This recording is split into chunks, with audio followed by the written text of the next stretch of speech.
بسم اللہ الرحمن الرحیم یا ایتها النفس المطمئنہ ارجعی الى ربک راضیۃ مرضیہ اللہم صل علی محمد وآل محمد۔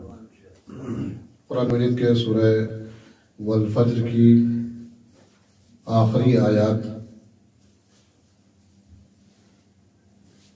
کہ جس کے اندر مکمل تعارف ہے امام حسین علیہ السلام کا، اور وہ تعارف اس طرح سے ہے کہ اس کا آیتوں کا جو انداز ہے قرآن مجید کا وہ دو طرح کا انداز ہوتا ہے۔ کبھی اللہ ایک ہی آیت کے اندر کئی مضامین پیش کرتا ہے اور کبھی کئی آیتوں کے اندر ایک مضمون کو پیش کرتا ہے، اور یہ وجہ جو بتائی جاتی ہے اس کی یہ کہ اللہ اپنے ایک مضمون کے اوپر کئی آیتوں کو پیش کرتا ہے تاکہ ذہن انسانی اس مضمون کی طرف متوجہ ہونے کے لیے آمادہ اور تیار ہو جائے۔ بات کو روک روک کے کہتا ہے اور ٹھہر ٹھہر کے کہتا ہے تاکہ ذہن نشین ہو جائے کہ کون سا مضمون پیش کیا جا رہا ہے۔ ہم بھی جب گفتگو کرتے ہیں تو کبھی ہم بہت تیز گفتگو کرتے ہیں، رحمانی کے ساتھ کرتے ہیں، کہ جس کا مقصد یہ ہوتا ہے کہ انسان مفہوم سمجھ جائے، لیکن ہم کسی بات کو کبھی بہت ٹھہر ٹھہر کے کہتے ہیں، آہستہ آہستہ کہتے ہیں، جس کا مطلب یہ ہوتا ہے کہ انسان ہماری ہر بات کے اوپر توجہ کرے اور ہر لفظ کے اوپر توجہ کرے کہ ہم کس مضمون کو اور کس موضوع کو اور کس مفہوم کو پیش کرنا چاہتے ہیں۔ ورنہ آپ دیکھیں کہ یا ایتها النفس المطمئنہ یہ خود ایک آیت ہے، ارجعی الی ربک راضیۃ مرضیہ یہ دوسری آیت ہے، فادخلی فی عبادی یہ ایک آیت ہے، وادخلی جنتی یہ ایک آیت ہے۔ اور جب یہ چاروں آیتوں کو آپ ملائیں گے تب جا کے ایک مفہوم سامنے آتا ہے کہ اللہ جس بات کو پیش کرنا چاہتا ہے۔ کسی بھی انسان کی شخصیت کو پہچاننے کے لیے کچھ پہلو کی طرف نگاہ کرنا ہوتی ہے۔ پہلا پہلو یہ ہے کہ اس کی ذات کیسی ہے، اس کا نفس کیسا ہے، اس کا کردار، اس کا کریکٹر کیسا ہے، اس کا وقار کیسا ہے۔ دوسری چیز یہ ہے کہ اس کے پروردگار سے رابطہ کیا ہے، تعلق کیا ہے۔ تیسری چیز یہ ہے کہ جو تعلق اس کا پروردگار سے ہے وہ یک طرفہ ہے یا دو طرفہ ہے۔ یہ جتنا اچھا تعلق اس کا پروردگار سے ہے، آیا پروردگار کا بھی اس سے ہے یا نہیں ہے۔ دنیا میں بہت سے افراد ایسے ہیں جن کے تعلقات اللہ سے بہت اچھے ہیں، لیکن ان کے تعلقات اچھے ہیں، شاید اللہ کے تعلقات اس سے اچھے نہ ہوں۔ یعنی اللہ جیسا انہیں دیکھنا چاہتا ہے ویسا وہ کام انجام نہیں دیتے ہیں، بلکہ وہ ڈیوٹیز انجام دیتے ہیں، واجبات انجام دیتے ہیں، محرمات سے پرہیز کرتے ہیں۔ یہ وہ افراد ہیں کہ جو اللہ سے تعلق رکھتے ہیں، اللہ سے مرتبط ہے، اللہ سے نزدیک ہے، اللہ سے قریب ہے، لیکن ضروری نہیں ہے کہ اللہ کے بھی تعلقات اتنے ہی اچھے ہوں ان کے جتنے ان کے ہیں۔ سمجھنے کی کوشش کریں، دونوں چیزیں ہیں۔ یعنی ایک طرف یہ ہے کہ پروردگار سے ہم مرتبط ہیں، لیکن اللہ مرتبط ہے یا نہیں ہے یہ معلوم نہیں ہے۔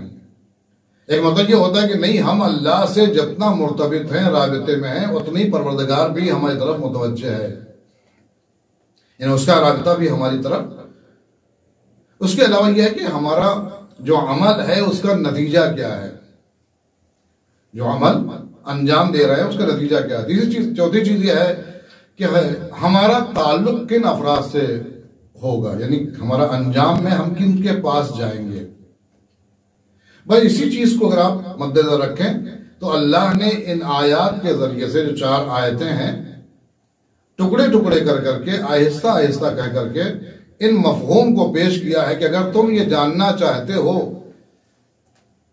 کہ حسین کیا ہیں، حسین کی شخصیت کیا ہے، ان کا وقار کیا ہے؟ تو میں کہہ رہا ہوں یا ایتھا النفس المطمئنہ، یہ پروردگار خود کہہ رہا ہے، اے نفس مطمئنہ کے مالک، ارجعی الی ربک راضیۃ مرضیہ، یعنی اے نفس مطمئنہ کے مالک، یعنی اس کا نفس اتنا عالی ہے کہ اللہ اسے نفس مطمئنہ کہہ رہا ہے۔ یہ ایک پہلو ہو گیا۔ اس کا رابطہ اللہ سے کیسا ہے؟ اللہ سے رابطہ ایسا ہے کہ اس نے اپنے فریضے کو انجام دیا، اور اللہ نے کہا ارجعی الی ربک، اپنے معبود کی طرف پلٹ آؤ، تم نے اپنے کام کو پورا کر دیا ہے۔ اور یہی نہیں بلکہ اس نفس مطمئنہ کی تفسیر کرتے ہوئے اس پہلو کو اجاگر کر دیا کہ یہ ایک طرفہ نہیں ہے، یہ نفس مطمئنہ کا تعلق اپنے پروردگار سے ایک طرفہ نہیں ہے، بلکہ جتنا تعلق حسین کا اللہ سے ہے اتنا ہی تعلق اللہ کا حسین سے بھی ہے۔ اگر ایسا نہ ہوتا تو اللہ دونوں لفظیں استعمال نہ کرتا، راضیہ کہہ دیا تھا، مرضیہ نہ کہتا۔ لیکن راضیہ کے ساتھ مرضیہ کہنا اس بات کی دلیل ہے کہ جتنا حسین اللہ سے راضی ہے اتنا ہی اللہ حسین سے راضی ہے۔ اس کے بعد نتیجہ کیا ہوگا؟ اللہ نے کہا فادخلی فی عبادی، میں نے اس بندے سے کہ جو نفس مطمئنہ کا مالک ہے، کہ جس کا تعلق یہ ہے کہ وہ ہماری طرف پلٹنے والا ہے، اور وہ راضی بھی ہے اور مرضی بھی ہے، یعنی میں بھی اس سے راضی ہوں اور وہ بھی مجھ سے راضی ہے۔ اب اس کا نتیجہ کیا ہوگا؟ اس کا نتیجہ کہ فادخلی فی عبادی، میرے بندوں میں شامل ہو جا، وادخلی جنتی، اور وہ جنت کے اندر داخل ہو جائے۔ یعنی میں نے اپنے خاص بندوں کی جو فہرست بنائی ہے، جسے میں نے بندہ کہا ہے، جسے میں بندہ سمجھتا ہوں حقیقی معنوں میں، یوں تو دعوی بندگی سب کرتے ہیں، لیکن اللہ سب کو بندہ نہیں کہتا۔ قرآن مجید کے اندر ایک ہی بندے کا تذکرہ کیا ہے، سبحان الذی اسری بعبدہ، پاک و پاکیزہ وہ ذات جو اپنے بندے کو لے گئی۔ تو بندگی کا لفظ بہت ہی عظیم ہے کہ اللہ نے یہ نہیں کہا کہ میں طٰہٰ کو لے گیا، میں یاسین کو لے گیا، میں مزمل کو لے گیا، کہ میں مدثر کو لے گیا، میں محمد کو لے گیا، میں رسول کو لے گیا، میں پیغمبر کو لے گیا، بلکہ کہہ رہا ہے سبحان الذی اسری بعبدہ، پاک و پاکیزہ ہے وہ کہ جو اپنے بندے کو لے گیا۔ یعنی اس سے دعوت فکر یہ ملتی ہے کہ اگر انسان اس بندگی کو جو ہمیں دی گئی ہے، اگر اس کے اندر کمال پیدا کرنا چاہے، اس کے اندر عظمت پیدا کرنا چاہے، تو اس عظیم مرتبہ کو پہنچ جاتا ہے کہ اللہ اسے آسمان کی سیر کراتا ہے، آسمان کی سیر کراتا ہے۔ تو یہاں پر کیا کہا؟ فادخلی فی عبادی، میرے بندے میں شامل، یعنی میں تجھے اپنا بندہ سمجھتا ہوں، جسے میں سمجھتا ہوں بندہ، وادخلی جنتی، اور میری جنت کے اندر داخل ہو جائے۔ اور حسین ابن علی وہ ہے جو سردار جنت ہے، تو جنت میں داخل ہونا ایک مرحلہ ہے، اور اسی جنت کا سردار ہو جانا یہ حسین کمال ہے۔ تو یہ پورا تعارف ہے امام حسین علیہ السلام کا۔ اور اس کے علاوہ اگر امام حسین علیہ السلام کی عظمت کو جاننا ہے تو 3 راستے بتائے گئے ہیں، 3 راستے میں سے کسی ایک راستے کی طرف یا تینوں راستوں پر انسان کو متوجہ ہونا چاہیے۔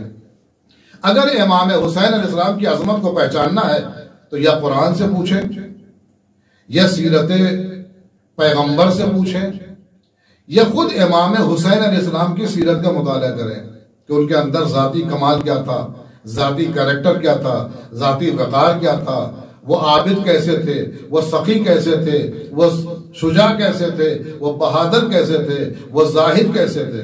یہ ذاتی کریکٹر ہے۔ یا یہ دیکھیں کہ پیغمبر نے ان کے لیے کیا کیا ہے، یا یہ دیکھیں قرآن مجید نے ان کی مدح و ثنا کیسے کی ہے۔ اگر یہ تینوں چیزیں واضح ہو جائے تو امام حسین علیہ السلام کی عظمت ہماری نگاہوں کے سامنے آ جائے گی۔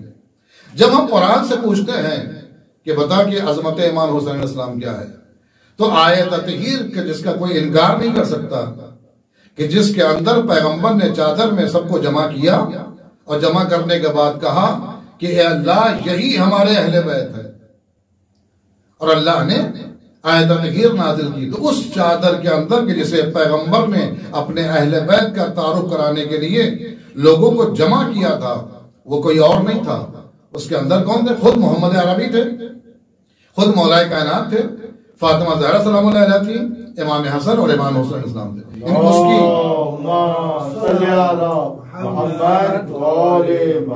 یعنی آیت تطہیر کے اندر کہ جس کو پیغمبر یہ کہہ رہے ہیں اللہم ہؤلاء اہل بیتی، اے میرے اللہ یہ ہمارے اہل بیت ہیں. تو یہاں پر اہل بیت نبی نہیں ہے. اہل بیت نبی اگر کہتا تو ازواج بھی شامل ہو جاتی ہیں، اصحاب بھی شامل ہو جاتے ہیں، لیکن یہاں پر تعارف اہل بیت کا جو کرایا جا رہا ہے وہ پیغمبر کہہ رہے ہیں یہ اہل بیت نبی نہیں ہے بلکہ اہل بیت نبوت ہے. یہ اہل بیت یعنی وہ عہدہ الہی نبوت کا جو ہمیں دیا گیا ہے اس کے اندر جو شریک ہیں وہ ہماری چادر کے اندر شریک ہیں. تو یہ اہل بیت نبی نہیں ہے، ورنہ اہل بیت نبی کے اندر ازواج اصحاب سب کے سب جو ہے داخل ہو جاتے جو گھر کے اندر رہا کرتے تھے. لیکن یہاں پر اہل بیت نبوت کا تعارف کرایا گیا ہے، اور اس اہل بیت نبوت کے اندر امام حسین علیہ السلام کی شخصیت ہے. یعنی صلی علی محمد کہ جن کی طہارت کا اعلان اللہ نے کیا ہے. اور کیا کہا؟ یہ اللہ کا ارادہ ہے کہ اے اہل بیت رسالت، اے اہل بیت نبوت، تم کو ہر طرح کی رشت و کثافت سے دور رکھے. تو اس آیت تطہیر کے ایک مصداق کا نام ہے امام حسین علیہ السلام. یہ طاہر ہیں اور مطہر بھی ہیں، پاک و پاکیزہ ہیں. اس کے بعد آیت مباہلہ اٹھا کے دیکھیں آپ تو اندازہ ہوگا کہ جہاں پر پیغمبر اسلام آیت کے مطابق نفس کی جگہ پر مولا کائنات کو لے گئے ہیں، نساء کی جگہ پر فاطمہ زہرا کو لے گئے ہیں، اور ابنانا کی جگہ پر حسن و حسین کو لے گئے ہیں. یعنی آیت مباہلہ کے ایک مصداق کا نام ہے حسین ابن علی. تو یہ عظمت امام حسین علیہ السلام ہے کہ چادر بھی شامل ہے اور آیت مباہلہ کے اندر بھی شامل ہے.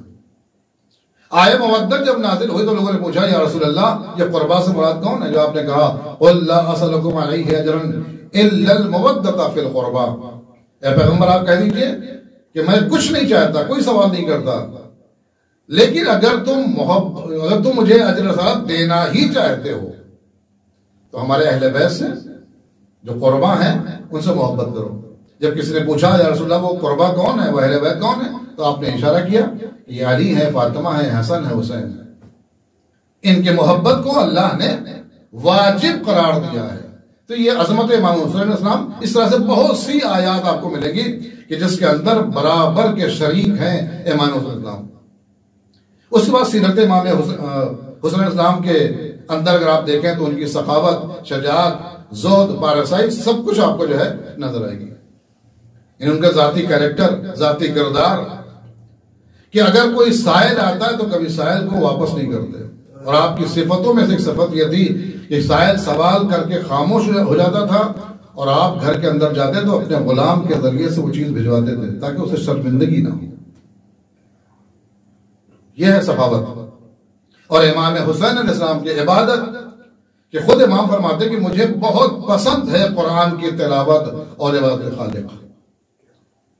یعنی اللہ کی عبادت اور مصلی پر جو میں عبادت کرتا ہوں اس کے علاوہ قرآن مجید کی تلاوت یہ مجھے بہت پسند ہے. میری سب سے جو ہے بہترین جو عمل ہے ہماری نگاہ کے اندر وہ امام فرماتے ہیں کہ جو ہے وہ عبادت ہے اور تلاوت قرآن مجید ہے. اس کے علاوہ پیغمبر اسلام کی سیرت اور کردار امام حسین اسلام کے لیے کہ اگر پیغمبر سے کہا جانا عید کے دن جو ہے لوگوں کے پاس ناقے ہیں، ہمارے پاس ناقہ نہیں ہے، تو پیغمبر ناقہ خرید کے نہیں لاتے ہیں بلکہ خود ناقہ بن جاتے ہیں. خود ناقہ بن جاتے ہیں اور اپنی زلفوں کو ان کے حوالے کر دیتے ہیں، سجدے کو طول دیتے ہیں، خطبے کو قطع کرتے ہیں اور بار بار یہ کہتے ہیں ھذا حسین فعرفوہ. یعنی پیغمبر چاہتے تھے کہ جو عظمت، جو وقار، جو شان و شوکت امام حسین اسلام کی ہے وہ لوگوں کے سامنے آئے، وہ سیرت سامنے آئے. اور پیغمبر اسلام ہمیشہ جو ہے امام حسین اسلام کا تعارف کرایا کرتے. تو یہ تین چیزوں کو اگر انسان نگاہ کرے تو یہ بات نکھر کے سامنے آتی ہے کہ امام حسین اسلام سے عظیم شخصیت کائنات کے اندر آپ کو نہیں ملے گی، کیونکہ اس گھرانے کے ہیں کہ جن کا بابا علی ہے، جن کی ماں فاطمہ زہرا ہے، آپ صرف خاندان پر نگاہ کریں اور نام لیتے جائیں تو ایسا لگتا ہے کہ ان کا نام ہی جو ہے فضیلت کا ایک گوشہ ہے۔ اب ایسے امام حسین علیہ السلام سے اگر کوئی سوال بیعت کرتا ہے تو امام حسین علیہ السلام نے یہ نہیں کہا کہ میں بیعت نہیں کروں گا، بلکہ امام نے جو جملہ کہا وہ یہ کہ مجھ جیسا تجھ جیسے کی بیعت نہیں کر سکتا۔ یہ کردار کی طرف اشارہ ہے۔ مجھ جیسا یعنی کہ میں، بلکہ کہا مجھ جیسا تجھ جیسے کی بیعت نہیں کر سکتا۔ اور کربلا کے میدان میں جو مجمع آیا ہے، چاہے ادھر کا مجمع ہو چاہے ادھر کا مجمع ہو، دونوں کو جو ہے اگر آپ نام گنائیں گے تو بہت زیادہ نام ہے، ادھر بھی زیادہ ہے ادھر بھی ہے، لیکن اگر دو لفظوں کے اندر اگر کہا جائے تو کربلا کے میدان میں دو کردار کی جنگ تھی۔ ایک طرف کردار حسین ابن علی تھا، ایک طرف کردار یزید۔ دو کردار کا ٹکراؤ تھا۔ وہ تو سارے کے سارے انہی کے تابعدار تھے، یا یزید کے بلاوے پہ آئے تھے یا امام حسین السلام کے بلاوے پہ آئے تھے۔ تو ادھر والے جو آئے تھے وہ بھی امام حسین السلام کی وجہ سے آئے تھے، اور ادھر والے جو آئے تھے وہ یزید کی بنا پر آئے تھے، لیکن جو ٹکراؤ تھا وہ اس کردار کا تھا۔ اب اگر کربلا پہچاننا ہے تو کردار حسین کو دیکھتے جاؤ اور پھر اس کے سامنے جو ہے کردار یزید کو دیکھتے جاؤ۔ اور جو امام نے کہا واقعاً اگر کوئی آج کا بھی انسان ہوتا تو یزید جیسے کی بیعت نہیں کر سکتا تھا، کیونکہ امام نے اس لیے کہا کہ مجھ جیسا تو جیسے کی بیعت نہیں کر سکتا۔ تو یہ امام حسین السلام کی عظمت ہے کہ کربلا کے میدان میں شہادت دے کر کے اور قربانی دے کر کے دین اسلام کا تحفظ کیا ہے کہ جو آپ نے وعدے تفریق کیا تھا اپنی نانا سے، اور اللہ سے کیے ہوئے وعدے کو، پیغمبر سے کیے ہوئے وعدے کو، اپنے بابا کیے ہوئے وعدے کو جو ہے کربلا کے میدان میں پیش کیا۔ امام حسین السلام کے ساتھ آنے والے افراد کئی طرح کے ہیں، کچھ جو مدینے سے آئے ہیں، کچھ راستے میں شامل ہو گئے، کچھ نے امام کو دعوت دی ہے، بلایا ہے، اور کچھ کو خط لکھ کے بلایا ہے۔ مختلف انداز ہے دعوت کا۔ کبھی امام نے خود کہا ہے کہ چلو میرے ساتھ، کبھی امام نے خط لکھا ہے کہ آ جاؤ میرے پاس، اور کبھی امام نے اپنے بیٹے جناب علی اکبر کو بھیجا ہے کہ جاؤ، جانے کے بعد کہو کہ نواز رسول تمہیں بلا رہا ہے۔ ذوالفقارین جو فکری اعتبار سے امام حسین السلام کے ساتھ نہیں تھے، اور وہ اپنی زوجہ کے ساتھ جو ہے حج کرنے کے بعد جو ہے واپس آ رہے تھے، تو ادھر امام حسین علیہ السلام کا قافلہ اور ادھر جو ہے خیمہ ذوالفقارین لگا ہوا تھا۔ اتنے میں جو ہے پیغمبر اسلام نے اپنے بیٹے علی اکبر کو بھیجا۔ یہ بھی عظمت کی دلیل ہے کہ اگر تم رسول کو جو ہے چاہتے ہو، رسول کلمہ پڑھتے ہو، رسول پر جان نشاور کرتے ہو، تو میں تمہارے پاس شفیع پیغمبر بھیج رہا ہوں۔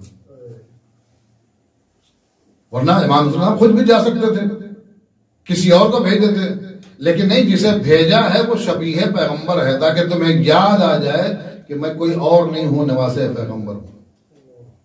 اور جناب علی اکبر گئے، آنے کے بعد کہا کہ جو ہے ذوالفقارین سے کہا کہ بابا نے آپ کو یاد کیا ہے، نواز رسول نے آپ کو بلایا ہے۔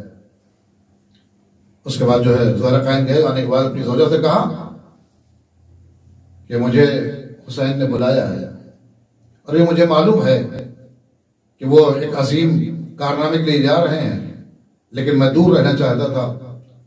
تو ایک مرتبہ زوجہ نے کہا کہ نواز رسول تمہیں بلا رہا اور تم نہ جاؤ، تم تو پیغمبر کے شہدا ہو، تم تو پیغمبر کے چاہنے والے ہو، تم تو پیغمبر کے کلمہ گو ہو۔ تو ذوالفقارین نے ایک مرتبہ کہا کہ ٹھیک ہے، میں مل کر کے آتا ہوں۔ اور جناب ذوالفقارین آتے ہوئے آنے کے بعد امام حسین اسلام کے گلے لگتے ہیں۔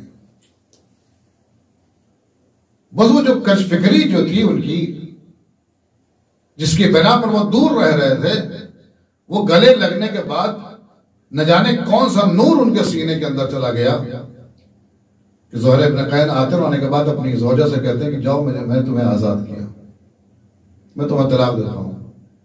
زوجہ کہا میں نے کون سی غلطی کی ہے، مجھے کیوں طلاق دے رہا ہے؟ کہا نہیں، اب میں حسین پر فدا ہونے کے لیے جا رہا ہوں۔ اللہ ذوالفقارین نے کہا کہ میں اب حسین پر فدا ہونے کے لیے جا رہا ہوں۔ قربان ہونے جا رہا ہوں.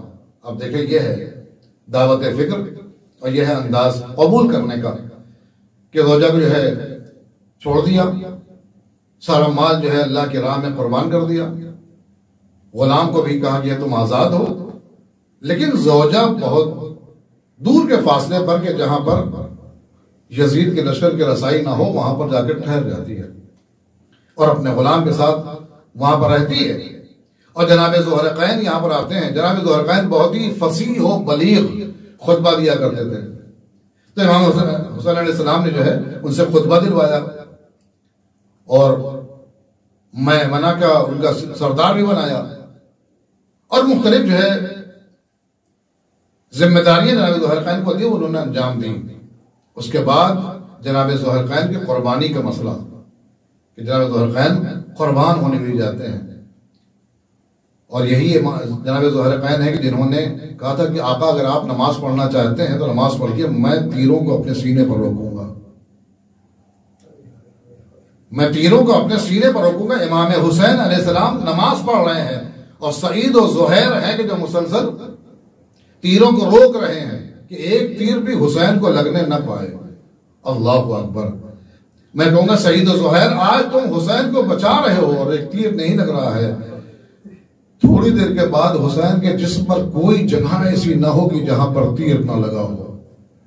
یہ عزیزوں, اور ذوالقرنین نے اس کے بعد جنگ بھی کی ہے, جہاد بھی کیا ہے اور حسین پر قربان بھی ہوئے ہیں. اور ادھر زوجہ اپنے غلام کو بلا کے کہتی ہے یہ کفن لے کر کے جاؤ, کیونکہ وہ تو نبی کا نواسا ہے, اسے کفن دینے والے بہت سے مل جائیں گے, بہت سے لوگ ہوں گے جو کفن دینے والے ہوں گے, ان کے گھر والے وہاں پر موجود ہیں, لیکن میرے شوہر کا کوئی نہیں ہے وہاں پر, میرے شوہر کا کوئی بھی نہیں ہے, یہ کفن لے کر کے جاؤ اور جانے کے بعد میرے شوہر کو پہنا دینا, اور اگر پہنا کے واپس آ جاؤ گے تو میں تمہیں آزاد کر دوں گا. وہ غلام کفن لے کر کے جاتا ہے اور کربلا کے مقتل میں جاتا ہے, دائیں طرف دیکھتا ہے, بائیں طرف دیکھتا ہے, آگے دیکھتا ہے, پیچھے دیکھتا ہے, پھر کفن کو دیکھتا ہے, رونے لگتا ہے, گریہ کرنے لگتا ہے. ایک وقت واپس آ جاتا ہے. زوجہ نے کہا کیا ہوا, تم کفن لے کر کے واپس آ گئے؟ کہا ہاں, آپ نے جو ہے صرف ایک کفن دیا تھا, وہاں پر 72 لاشیں ہیں. آپ نے ایک کفن دیا تھا, وہاں پر 72 لاشیں ہیں. اے عزیزو, میں کسے کسے جو ہے کفن دیتا, ایک کفن تھا. لہذا جب میں نے دیکھا کہ نواز رسول بھی وہاں پر بے گورو کفن پڑا ہوا ہے, تو میں نے کہا کہ جہاں پر نواز رسول بے گورو کفن پڑا ہوا ہو, میں اپنے آقا کفن پہناؤں, یہ میری غیرت نے گوارا نہیں کیا. اور مجھے آزادی نہیں چاہیے, کیونکہ ایک کفن تھا, 72 لاشیں تھے, میں کسے کسے پہناتا. اے عزیزو, یہی وجہ ہے کہ 11 محرم کو جب یہ لٹا ہوا قافلہ چلنے لگا ہے تو سید سجاد نے یہی کہا تھا, پھوپھی اماں آپ دیکھ رہی ہیں کہ کشتہائے نجس دفن ہو گئے ہیں, لیکن میرے بابا کا لاشا بے گورو کفن پڑا ہوا ہے, میرے بابا کا لاشا بے گورو کفن پڑا ہوا ہے. اور اپنی بے کسی کے عالم میں یہ قافلہ چلا ہے کہ جناب زینب کبریٰ نے سب کو سوار کیا, فضہ کو سوار کیا, ام فروہ کو سوار کیا, رباب کو سوار کیا, اور اپنے بھتیجے کو بھی سوار کیا. اور سوار کرنے کے بعد جب داہنے بائیں دیکھا تو زینب کو کوئی سوار کرنے والا نہیں تھا. اپنی بے کسی کو دیکھتی ہیں اور اونٹ کی جو ہے لمبائی کو دیکھتی ہیں. ایک مرتبہ فرات کی طرف رک کر کے کہتی ہے, اے بھیا, جب ہم مدینے سے چلے تھے تو آپ نے بڑے احترام سے ہمیں سوار کیا تھا. اے عباس کا زینب کو سوار کرنے کے لیے نہ ہو گئے. زینب اتنی بے کس ہو گئی, جتنے احتشام کے ساتھ, جتنے 10 کو احتشام کے ساتھ مدینے سے لے کر کے آئے تھے. ہائے زینب کی بے کسی کہ آج زینب کو کوئی سوار کرنے والا نہیں ہے. جب کوئی آواز نہ آئی, زینب نے کہا, ارے میں خود سوار ہو جاؤں گی, یہ میری قربانی ہے جو اللہ کی راہ. اِنَّا لِلَّهِ وَإِنَّا إِلَيْهِ رَاجِعُونَ. رضاً بقضائه وتسلیماً لأمره. بار الہ بحق محمد و آل محمد, ہمارے گناہ کبیر و صغیر کو معاف فرما. پالنے والے بحق محمد و آل محمد, ہمارے اعمال صالحہ قبول فرما. پالنے والے بحق محمد و آل محمد, امام زمانہ کے ظہور میں تعجیل فرما اور ہم کو ان کے اعوان و انصار میں شمار فرما. ربنا تقبل منا انک انت السمیع العلیم.